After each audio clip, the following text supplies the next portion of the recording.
So I spend a little while wandering around in here, and I'm beginning to say, this little section is starting to look awfully familiar. Well, no wonder, it's because we've wandered into a trap. So how do we get out of here, you ask? Well, this is the reason why we want the teleport spell. We cast it, level 5, teleport, we want to go south, 2 paces, because if we step outside the door, it'll teleport us. And yes, we can teleport through walls. Viola, we are out of there. A little... Now we're back here to the entrance, to the labyrinth. But yes, if you get stuck in that little curly section up to the north, just make sure you teleport south out of the doorway there, like that. Otherwise, you'll get stuck. Just continue down this hallway. That door disappeared on us. I guess we went into a trap room. Ah, well. Let's see if there's anything in here. It locks. These doors are starting to look awfully familiar.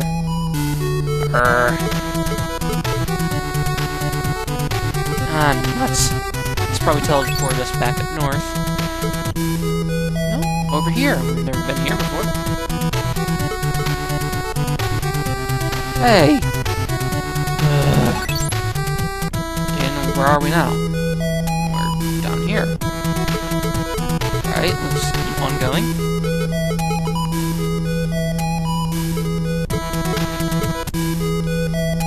Back here, out here into the hallway. Oi! This is getting to be nuts. Nuts, I tell you.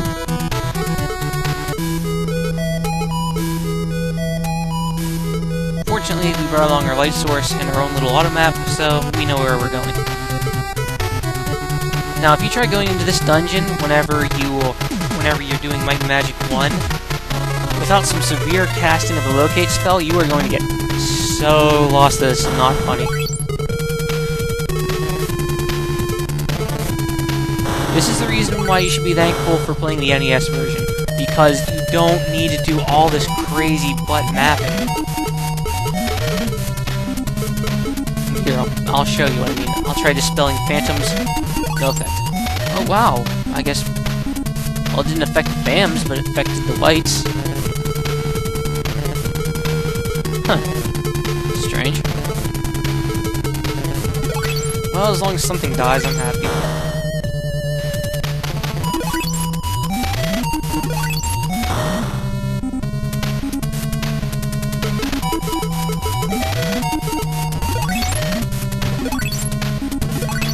But yeah, there's a reason why I'm recording the NES version and not the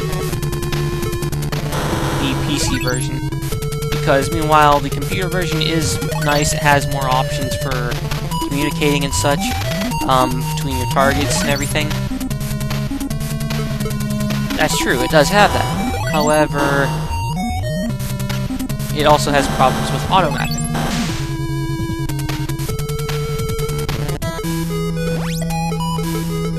It's kind of weird how it was a feature that wasn't implemented very well until Might and Magic 2. Of course, people still made their own hand-drawn maps then, but so whenever they made it, they were thankful because they didn't have to map out nightmares like this. The Ancient Wizard's Lair back then was a huge headache for anybody with graph paper. Just because it kept teleporting you around. You'd have to be like, okay, well, this is a square you teleport onto. You'd have to keep drawing piecemeal maps like that. Granted, it was nice. It wasn't like Wizardry where it kept trying to trick you. See, Wizardry, you'd think that you'd start drawing something, and it would try tricking you into thinking that there was more than a 16 by 16 grid that you were going off of. Because, you know, you'd walk off the grid east and you'd end up on the west side.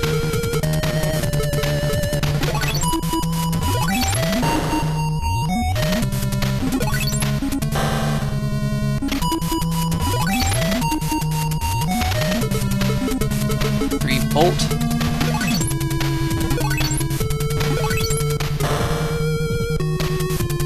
And we'll kill the Dino Lizards, and then we'll kill this mist.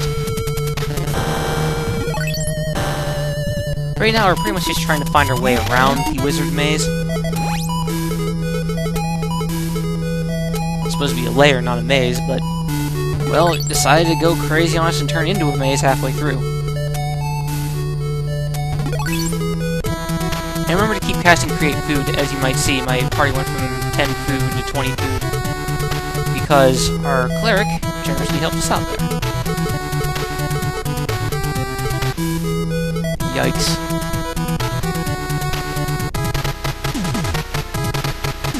This is just crazy trying to find your way around. And it's not a good idea to run from these fights, because if you run, sure, it gets rid of the fight, but then you lose track of where you were. And for the mapping purposes, that's bad. That's bad. It's definitely bad.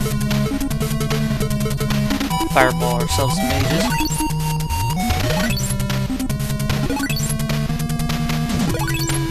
Kind of annoying too.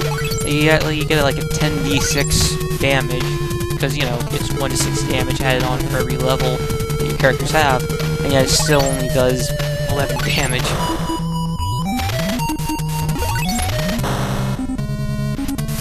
I'm not sure if boosting your statistics like intelligence will make your spells harder to get the saving throw on. I say saving throw because that's what's happening. That's the reason why you're taking half damage.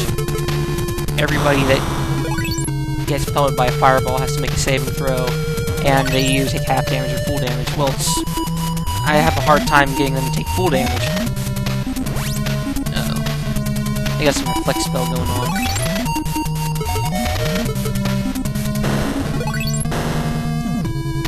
I like to reflect spells, but not swords.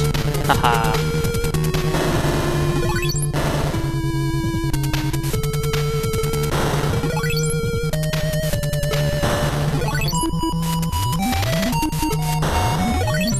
Make sure you get your fighter or wizards equipped with staves as soon as you can.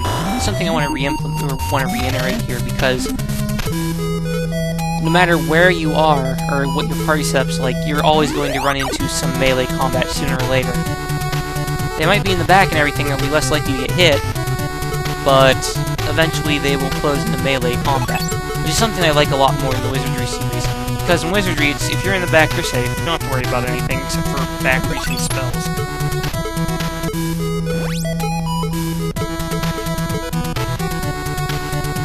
No!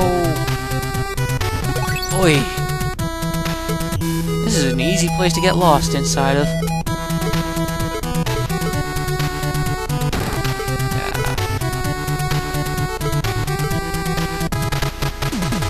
Nuts. Well, I'm gonna run from you because, you know, I'm right by the entrance. If you're right by the entrance and you get into a fight like that, just feel free to run, because it just eliminates the fight and you don't have to put up with it. Okay, you know what I'm going to do? I am going to teleport all the way to the end of this hallway. Say I deal with them apples.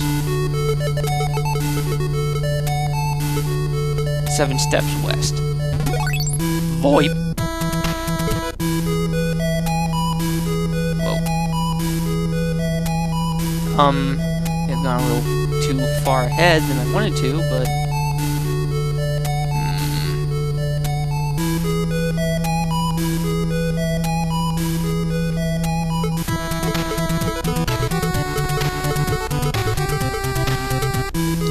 see now. Over here, open this up. What's inside?